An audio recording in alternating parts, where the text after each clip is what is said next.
दोस्तों आप लोग का चहेता सिंगर विकास राव का एक फिर से नया बवाल सॉन्ग आ गया है। आप लोग नहीं सुने हैं तो आप लोग को बताने वाले हैं कि कहां पे मिलेगा ये सॉन्ग और क्या सॉन्ग का टाइटल है, आप लोग को बीच दिखाने वाले हैं।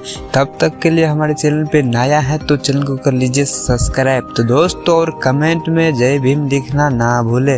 तो दोस्तों आप लोग को बता दूं गाना का टाइटल कुछ ऐसा है कि रंगदार है मजनुआ सीधे वार करेला, रंगदार है मजनुआ सीधे मार करेला। तो जी हाँ दोस्तों, विकास राव का गाना का टाइटल कुछ ऐसा ही है।